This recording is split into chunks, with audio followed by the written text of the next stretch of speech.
Are there any other announcements? Seeing none. We are going to take item number 12, Senate Bill 836 by Senator Watson. Senator Watson, you are recognized. Thank you, Madam Chair and committee members. If it pleases the committee, I would like to present Senate Bill 836, and for purposes of getting this bill in its proper format, I would first ask if we could go ahead and move it. I have an amendment that actually makes the bill, and so for those purposes, I would like to ask for a motion and a second and get this bill properly before us. Okay. Motion by Senator Hensley. The chair will move the bill, and that is Amendment Drafting Code 4412. Is that correct? That is correct, Madam Chair. Okay. You are recognized on the amendment. Thank you, Madam Chair and members. I appreciate the opportunity to present Senate Bill 836, and I also appreciate the engagement of all of the community here today. Senate Bill 836 is a bill that I realize has a great deal of sensitivity. I understand why people choose not to discuss this sensitive issue of how we deal with the undocumented students that are in many of our schools. But it is a physical reality that we need to address, and this bill seeks to do that. Madam Chairman, this is a physical issue, despite what people might think or say. And I am willing to stand here and take the slings and arrows, the criticisms, and the name-calling because I have a responsibility to the financial oversight of our state and her subdivisions. I have been guided in this bill by some statements that are in prior documents, the first being from the 1982 Plyler decision, which everyone in education or education administration probably studies. The Plyler decision was the decision that led us to where we are today, where we are as a state and as a local LEA we are required to provide funding for any student that seeks a public education. In the Plyler decision, the dissenting opinion, and for many who don't know, Plyler was a 5-4 decision. The 4 dissenting justices, one of which included Sandra Day O'Connor, made some statements that are almost prophetic in nature. The first statement that they made in their dissent is the Texas law, which is the law they were reviewing, serves to prevent undue depletion of its limited resources available for education and to preserve the physical integrity of the state's school financing system against an ever-increasing flood of illegal aliens over whose entry or continued presence it has no control. That statement applies today, and I would give a corresponding statement most recently published by the Rutherford County School Board in a resolution that they subsequently rescinded, where they said the pressure of increasing numbers of ESL students is creating exceptional financial pressures on school systems to provide services which school systems are legally required to provide. Almost exactly what the dissenting opinion had said back in 1982. And then again in 1982, the dissenting opinion said modern education, like medical care, is enormously expensive, and there can be no doubt that a very large added cost will fall on the state or its local school districts as a result of the inclusion of illegal aliens in a tuition-free public schools. And the Rutherford County School Board published this in their resolution. The increase in funding need to adequately serve ESL students is $3,500 more per ESL student. In the resolution, they were requesting additional funding because of the cost pressures that ESL students and undocumented students may be applying on our system. And I say may be because under the current system, we do not report the status of any of the students that we have. So while most of the students may be properly documented, may be here legally, we don't know what that number is, so we don't know what the cost is because we don't have that kind of information and data. And that's one thing that we will seek to gain. Very quickly, and I know there are people who would like to testify, In opposition, let me give the committee, with the indulgence of the chair, a quick summary of what the amendment does. The amendment changes the state's public school enrollment policies by requiring all public schools, including public charter schools, to verify a student's legal status before enrollment. Students must provide documentation proving they are either U.S. citizens in the process of obtaining citizenship or hold a legal immigration or visa status. If a student cannot provide such documentation, local school districts and public charter schools have the option, and let me be clear to the members, this is permissive to the local education agency. They have the option but are not required to charge tuition for a student's enrollment.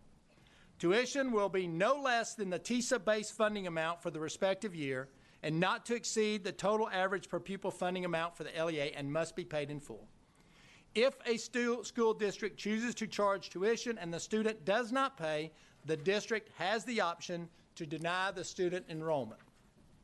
Now, within the context of the bill and the construct of the bill, there is an appeal process which would allow for a student who feels like they have lawful presence here to appeal to the Department of Education to determine whether they are here lawfully or unlawfully or documented or undocumented, and then the decision of the school board, the state school board, the state Department of Education would determine the student's status and therefore would either apply the tuition requirement or not apply the tuition requirement. That is an explanation of what the bill does, or the bill as amended does. With that explanation, I yield any questions or any testimony. Okay. Senator Crow, you are recognized. Thank you. Senator Watson, what, if I may ask, address Senator Watson, Of course, yes. what is the budget amount? I know years ago, the ESL amount was something like 20 million. What is that, and what are we spending in the budget these days? Yeah, off the top of my head, someone from the Department of Education may have that specific number, but I don't think we do, because school districts may put in additional funding in their own, as we all know, there's the TISA funding, and then most school districts add to that. Again, one of the challenges is it's not just the ESL funding, it's we don't know within that ESL group of students how many of those students are here lawfully and how many are not. If there's no objection, we have 3 people here to testify. We will go out of session. If Ms. Perez will come forward in the audience. Yes, if you'll come forward. Ruby Aguilera, if she'll come. Okay. And then Philip Lovell. Yes. Uh-huh. If you will state your name, who you're with, if you're with an organization, you have 3 minutes. I will give you a 30-second warning when your time is running out. Whoever would like to start first, just state your name and the organization you're with. Make sure the red light is on. If you push the button, the red light will come on right where you speak. Yes. I guess I'll start. My name is Ruby Aguilar, or Aguilar, not Aguilera. Oh, I'm sorry. No, that was my. Thank you. And I am here not just as a Nashville native, but also as a public school educator. Okay. So thank you, Chairman and Committee, for the opportunity to speak today. I am here as a proud daughter of Salvadorian immigrants, as a proud Nashville native, but most importantly, as a proud public school educator in one of the most diverse schools of Tennessee. Education is not merely a privilege, it is a shared human right that every child should have access to. SB 836 seeks to deny Tennessee's children access to education based on their immigration status. And I hope that you will vote against this kind of legislation. This is an attack on our kids, on our communities, and on the very values that I believe make Tennessee strong, the very values that make Tennessee a world-class state. The Plyler versus Department of Education ruling is clear. Every child has the right to a public education, and denying a child the right to attend school based on where they come from is not only unfair, it is un-Tennessean. This bill divides us and distracts us from our state's real issues with education. Our schools should be places where all kids can dream, grow, and reach their potential. Yet this bill instills fear and hopelessness in those students who want to be pioneers for a better future for themselves and their communities. As I say this, I think about my student, top of her class, student leader with student government, community engaged with business partners such as the Turner Construction Company, civic leader with local organizations. She lives with the constant reality that her hard work was in vain because of her undocumented status. She will not be able to pursue the career of her dreams, architecture, and contribute back to her community as she once envisioned. At the same time, this student's family will continue to provide her share of funding for public education through local and state sales tax, as well as through property taxes. Her family will not experience the generational benefits of their contributions to these state systems. Imagine you're an educator. How would you explain this injustice to the students who come into empty classrooms because their peers can no longer attend school with them? How will you justify removing the students from urban, suburban, and rural schools who contribute to the academic success of their communities? I wish you could spend just 1 minute of your day with my students and gauge just a snippet of all the potential and possibilities for the future of Tennessee. You will realize that we cannot and must not stand by and let this happen. As Tennesseans, we must stand for justice, equality, and opportunity.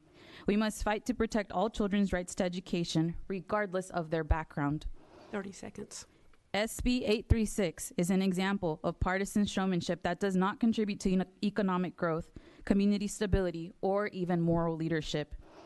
That I believe is the foundation of Tennessee values of the very state that I call home. Tennessee's children belong to all of us and should be educated as such. Thank you. Thank you for your testimony. Are there any questions for our witness? Seeing none. Yes. Good afternoon. My name is Daisy Perez. Hi, I'm Johnny Epstein. I'm a community member and friend of Daisy. I'm sorry, she's on the list to testify. Thank you. I am here today to oppose SB 836. I am a proud DACA recipient and a former student who attended Tennessee public schools from 2008 to 2018 because I was able to go to school without discrimination based on my immigration status as a child. I have begun my career in immigration law, contributing to the state's society and economy. Coming from an immigrant family and working closely with other immigrant families, I have seen firsthand how equal access to public education transforms lives. It empowers students, strengthens communities, and benefits Tennessee as a whole. This bill does not just threaten the future of undocumented children, it threatens entire communities and our state.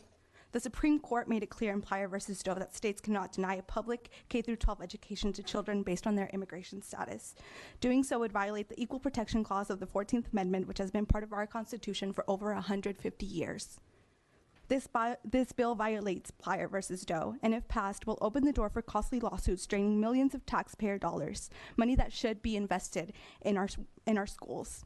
Beyond the legal risk, this bill would harm Tennessee's economy. By pushing children out of the education system, we weaken our future workforce. Undocumented immigrants already contribute millions in state and local taxes, which help fund Tennessee's public schools.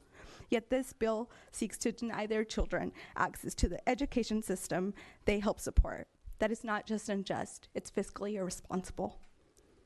This bill creates barriers to success that harm Tennessee's economic future. I am living proof of this. Undocumented children who receive an education grow up to become professionals who strengthen our communities. The children we educate today will help Tennessee thrive tomorrow. Additionally, this bill places an unfair burden on Tennessee schools and educators. They should not be forced into the role of immigration agents. SB 0836 diverts resources from education and undermines local control, something Tennessee has long valued. Family values are at the heart of Tennessee communities. Like generations of Americans before them, immigrant families come here to build better futures for their children. As Tennesseans, we have a responsibility to protect the most vulnerable, especially children. No child should fear being turned away from school because of their immigration status. Regardless of where you stand on immigration policy, one thing should be clear: all children deserve stability, safety, and the opportunity to succeed. If we start denying education, what will we deny next? That is not who we are, and that is not who Tennessee is. If passed, this bill will not solve any problems. It will only create new ones. I urge you to vote against SB 0836, not just for the children and the families directly affected, but for Tennessee's future, our workforce, and our shared prosperity. Choose education over exclusion. Choose community over division. Choose a stronger Tennessee for all. Thank you. Thank you for your testimony. Are there any questions for our witness? Seeing none, thank you. You're recognized. Thank you very much. My name is Philip Lovell. I'm with a national organization called All for Ed. I appreciate the opportunity to be here before you today, Madam Chair, members of the committee. Our organization's mission is for all young people to graduate from high school, ready for post-secondary education, and to take their place in the world as contributing to our society. Through our work at the national level, we often look to Tennessee as a leader in education. Whether we're looking at the esteemed Vanderbilt University, or Chairman Lamar Alexander, former chairman of the Senate Education Committee, or the new education funding formula from the state, we look to Tennessee for leadership at the national level. It saddens me to be here today to oppose this bill because I do not believe that this bill really represents the values of your state. As an American, I'm sad to think about how this bill turns its back on young people like those throughout this hall who are just wanting to get an education. And as a father, I can't fathom the idea of the impact that denying someone an education is going to have over the long term. Equal access to education is not just a constitutional right, it is a lifeline. Blocking students from school won't just harm them, it fractures families, classrooms, and communities, and it denies all of us the opportunity to benefit from what all of these young people will have to offer all of us. But if the moral argument doesn't persuade you, I hope the two arguments might. One around the extra bureaucratic burden of this legislation, and the other on the economic impact. On the bureaucratic burden, by July of this year, Tennessee schools would have to somehow or another set up a system to review the citizenship status of all of their kids, not just their undocumented ones, because they don't wear a t-shirt saying, "Hi, I'm undocumented." So they'd have to come up with some sort of costly system when, in theory, this bill is intended to actually reduce costs. Our schools are already dealing with so much. I don't think that it's fair to put the burden of assessing citizenship status on them as well. The economic implications of this bill, to me, cannot be understated. There are estimates that the undocumented community in your state contributes $350 million in taxes. They have a purchasing power of $3.5 billion. The more someone learns, the more they earn, and the more taxes they pay. Your spending on education is not just spending, it's an investment. And this bill undercuts the future of the state of Tennessee. And as you know, this has national implications, so it undercuts the future of our country. The Supreme Court recognized these realities nearly 4 decades ago. Thank you for your testimony. Are there any questions? Leader Ackberry.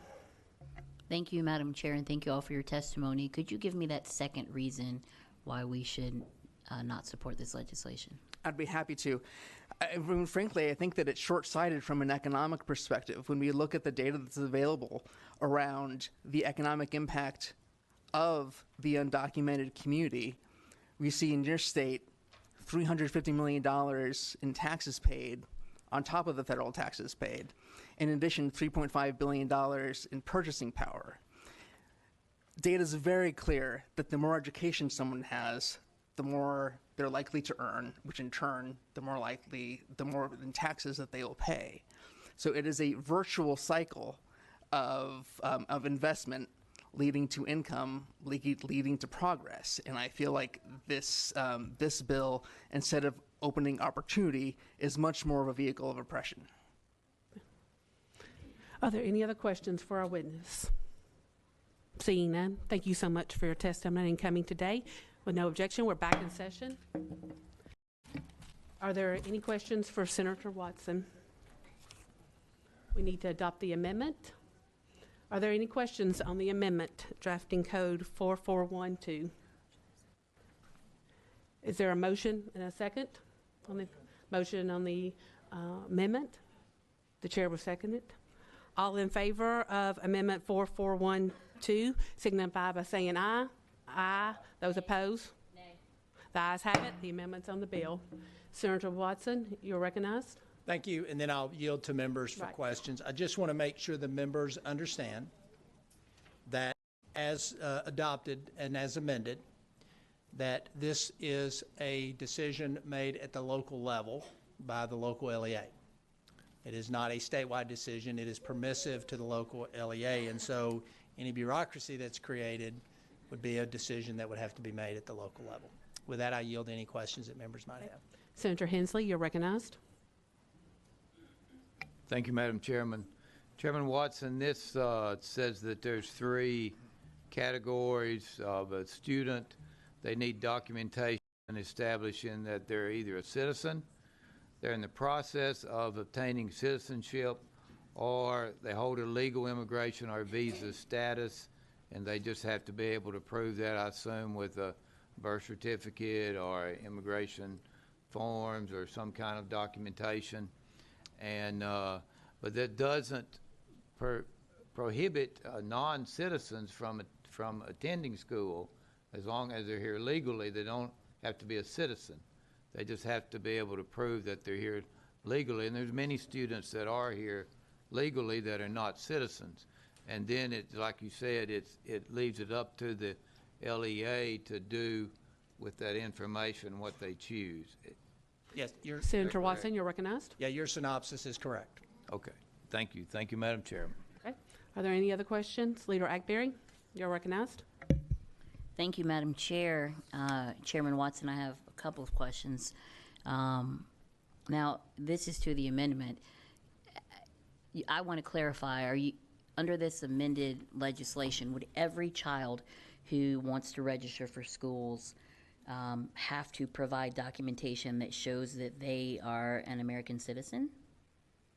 Senator Watson, you're recognized. I don't believe it requires every child, no. Leader Ackberry.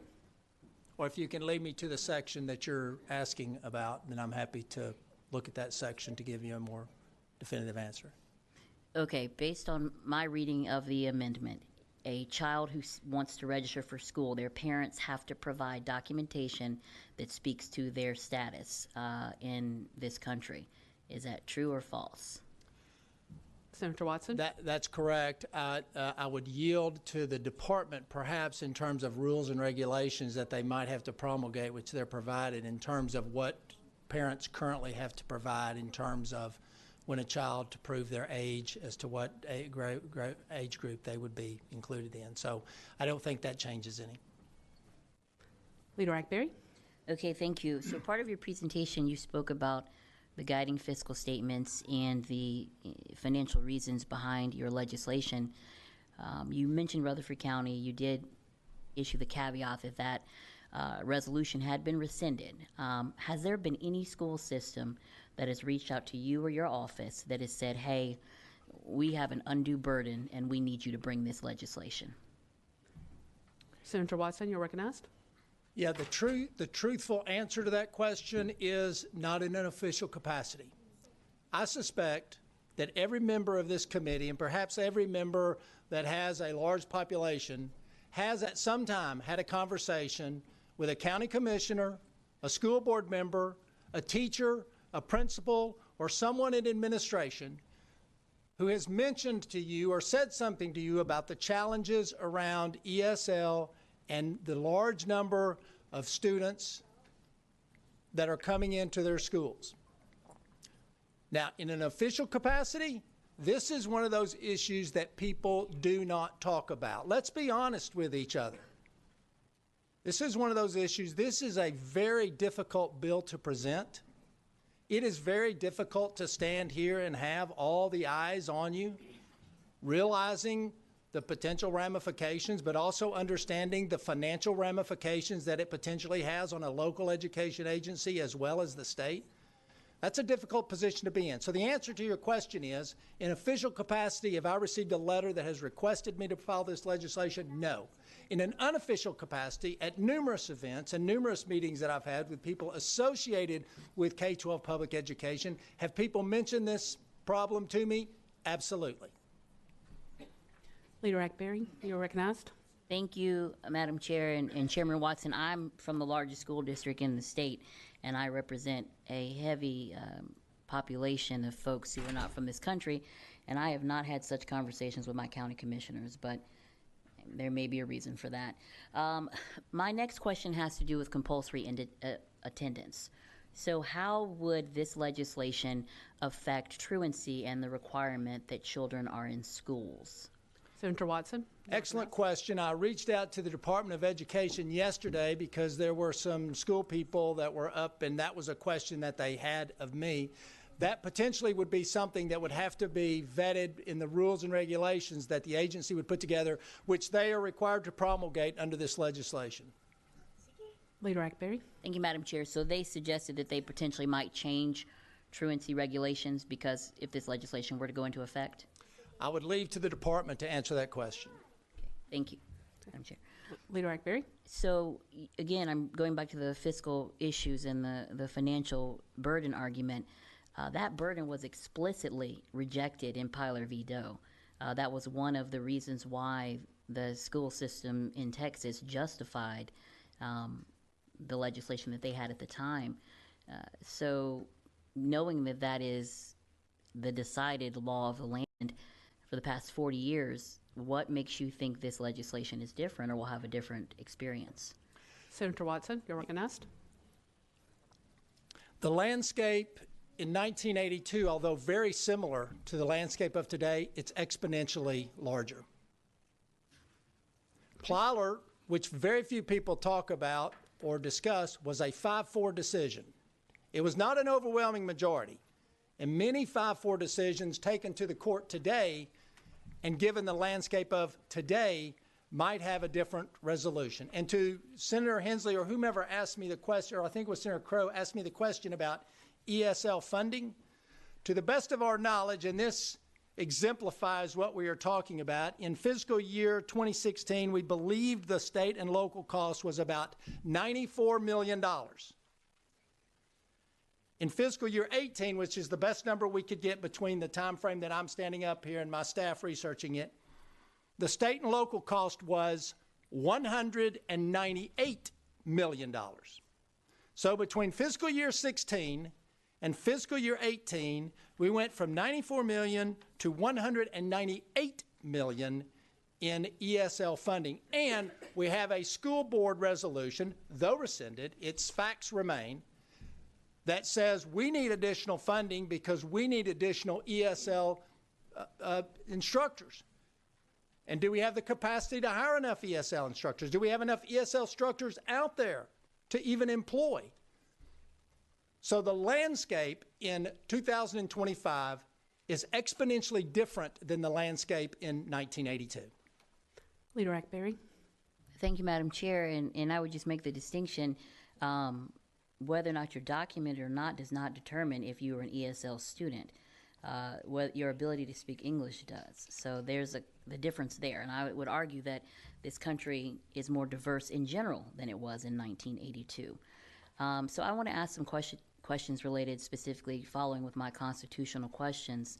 Alabama, well, I won't say that. Arizona v. United States in 2012 ruled that immigration law is a sole responsibility of the federal government.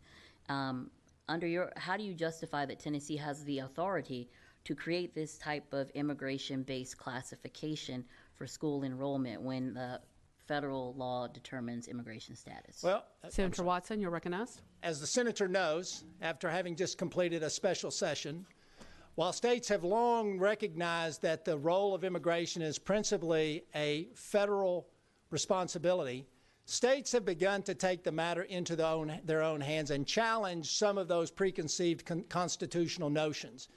And so just recently in our special session, the state of Tennessee expanded what it believes its responsibility is towards the regulation and control of immigration and illegal immigration. Remember, we are not talking about people who are here lawfully. We are not talking about legal immigration.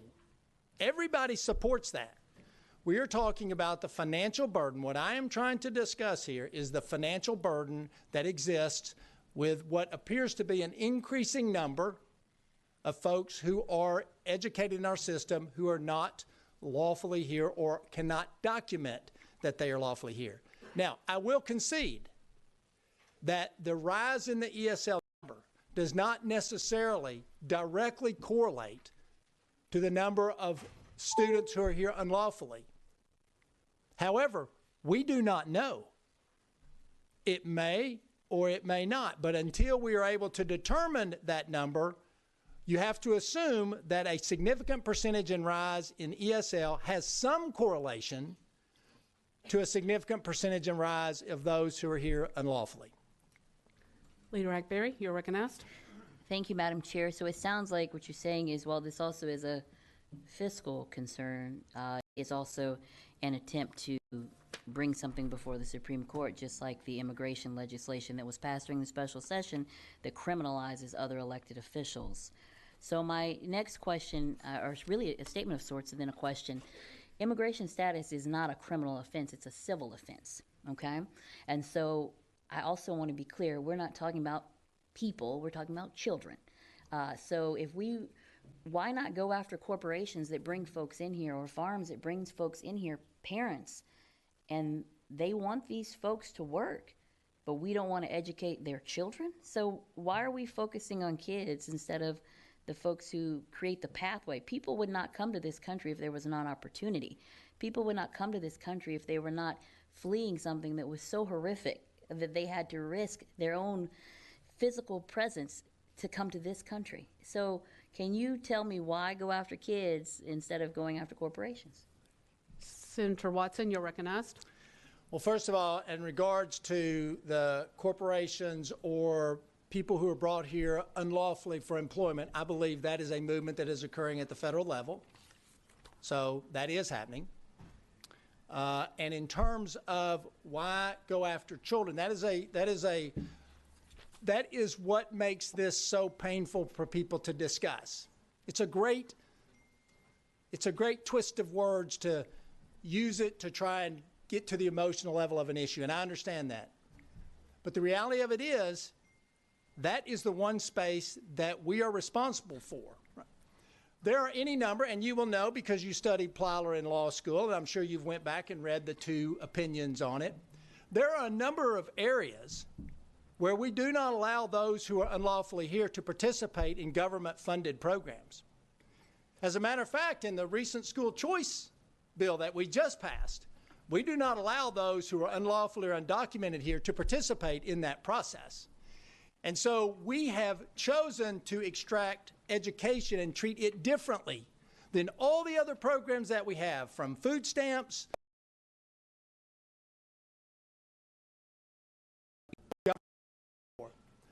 So we use education as sometimes as a protection, when in reality, the financial cost to the local government and to the state government, we should not be afraid to discuss that and be honest about the exponential increase in costs that we are experiencing. Leader Ragbari. Thank you, Madam Chair, and I understand the sensitive nature of this, but I'm not afraid to discuss it. I'm infuriated by discussing it. I want to ask a question specifically related to those with disabilities. How might this law, if passed, affect IDA's, the IDA's child find clause, which explicitly applies to migrant children? Senator Watson. Well, again, this only applies to individuals who are undocumented. I don't know how else to answer that question other than this does not apply to anyone who is here lawfully. So it would apply to undocumented children who have disabilities. I got you. I have one final question, and then Leader Ragbari, you're I'll circle recognized. back for some comments. My question is this, truly, what does the future look like with this legislation passing? You will have a subclass of who will become adults, who will be uneducated, who will not be able to contribute to the workforce, who will be unable to read or count or do any of the basic things that we all take for granted. How is that acceptable? How is that acceptable, an acceptable vision for Tennessee? Well, that was a similar argument, or the same argument that many made in the Plyler decision. And I understand that. That's a fair and legitimate argument. But the reality of it is we have a number, however small, most people argue that it's a small number. We don't know what the number is, of individuals who are here unlawfully that we are having to fund, and it's getting more expensive each year and we have to realize the financial consequences of that. And so the thinking would be, perhaps, that those who are here unlawfully, when they don't have this advantage here, will either return to where they came from or will find other means. Leader Hackberry? Okay. Are there any other questions for Senator Watson? Okay. Leader Hackberry, you're recognized. Thank you. I don't have a question, but I have some comments. When I first got to the General Assembly, I was put on the Education Committee. This is my 12th go-round. And I remember a committee member said, why do we have to educate undocumented kids? He actually said illegals, but there's no child that's illegal. And firmly, he was told, pile or veto. And he said, okay, that's the law of the land. I have great respect for the sponsor of this legislation, so please don't take this personally, but I am offended by this legislation. I find that it is so anti to the very foundation of this country. This foundation of this country. See, my people didn't come over here willingly. My people came over here unwillingly. But my colleagues, a lot of folks came over here willingly. And why? Because it provided opportunity. Because you were escaping a famine or fear of death in your country. People do not come to this country just because.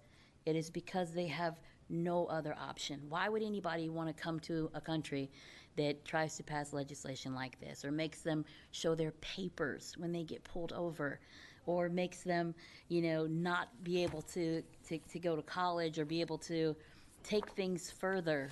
Why would they want to do that? When I used to represent Senate District 91, I had Sheffield Elementary and Sheffield High School in my district. Favorite legislation was the Tennessee Promise. And I had to tell someone who was the valedictorian of that school, I'm sorry that you're brilliant, but because you were brought over here as a child and you had no idea about your status, you will not be able to get in-state tuition. The financial burdens will be too high. And that broke my heart. But this is saying that babies, you start school at 5 years old, that you do not deserve to be educated. When your parents pay taxes, see, Tennessee's not an income state tax. So when they pay for gas, or when they buy groceries or diapers, when they work, they pay into the system. But their children will not be able to be educated. It is very, it's very emotional because we're not talking about numbers, we're talking about people. And we are talking about politics getting in the way of policy that impacts people. I know that there will be fiscal justifications for this, but we actually don't know the numbers because we do not track undocumented students versus documented students. So the main foundation and basis for the legislation, in my opinion, is moot. This will lead to another Supreme Court decision, or Supreme Court case, which is something that we seem to specialize in this state.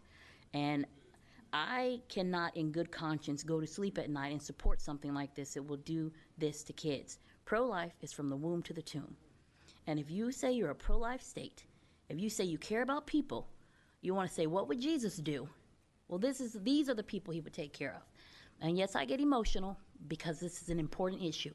I am the daughter of an immigrant, and I am the daughter of someone who descended from slavery. This country wasn't built for us, yet we embrace it, and it has embraced us back. You have people in this audience who want to be here, who are doing their part, who are exceptional. And because of their status that they have as children no control over, the last time I saw a group of children crossing the border by themselves was never, okay? So a group of children who have no idea about their status, they just know that they're kids. You're saying that a school district has a right to say they cannot go to school. And then you're saying to students who are documented, they have to produce proof that they are documented. What country is this that requires that? And so I am strongly against this legislation with great respect to the sponsor. I am against it. I will be voting no. I will probably be the only no vote, as I always am.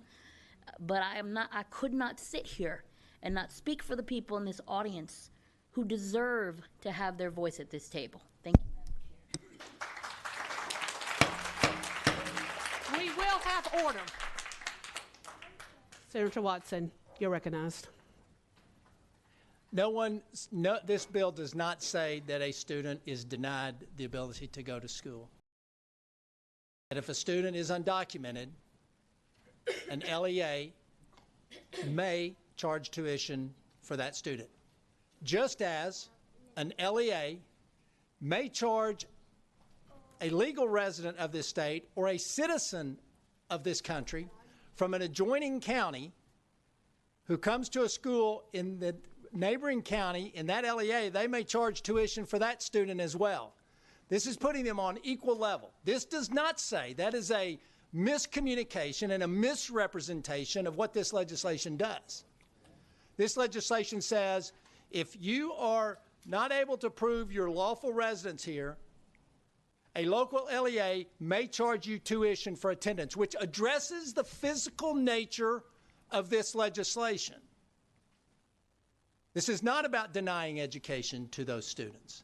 It's about saying if you're not here lawfully or you can't document your lawful presence here, if an LEA chooses to charge a tuition for that, they may do so.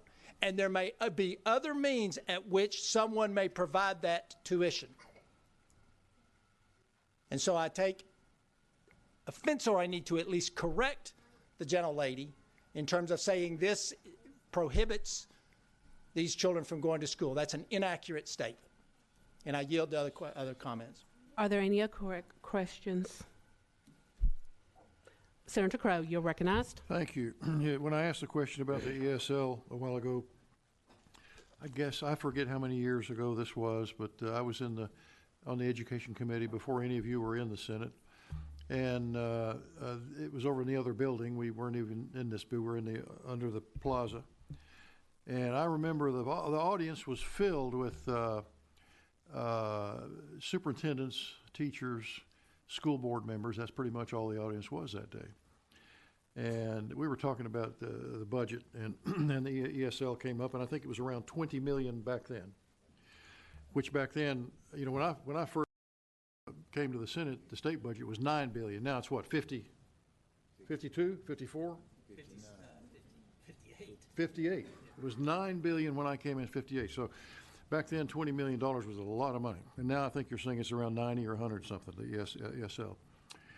And I remember looking to the audience and saying, you know, you educators know, I think, when you have people that are, the families that are coming to the school that are not legal, because the children that come in have the same counselors as the free lunch kids do. So I said, you know, these counselors know who these families are. I said, you know what we ought to do if we care enough to fund the education of these children and to give them that privilege of being educated. I said, you know what we should do is we should then make sure we call those parents in and give them the paperwork and help them know how to become and go through the process of becoming legal. I was booed. The entire audience, and these are Tennessee educators. So, you know, if had we done what was right back then, we wouldn't be in this situation now. From that perspective, obviously, had the government, we wouldn't be in this situation either. The law is the law, legality is legality. And Senator Ackberry, you know, we love these children. I do. But many of these families are just fantastic families. This is kind of like tough love. It really is. You know, this is not something that's fun to do, but there comes a time when you have to, you know, do what's right, and I think that's what this legislation does from the perspective of moving forward. At any rate, that's where we are, I guess. Had we done what we should have back then, we wouldn't be in this situation. Are there any other questions? Senator Watson, would you like to close? I would ask for a positive recommendation from the committee. Okay. Madam Clerk, take the vote. Senator Ackberry No. votes no. Senator Crowe votes aye. Senator Hale votes no. Senator Hensley votes aye. Senator Lowe votes aye. Senator Pody Votes no, Senator Powers. Aye. Votes aye, Senator Roberts. No. Votes no, Chairman White. Aye. Votes aye. Chairman White, you have 5 ayes, 4 noes. With 5 ayes, your bill moves to finance. Thank you. These are our kids. Terrible. These are our kids. These are our kids. We will take a 5-minute recess. These are our children.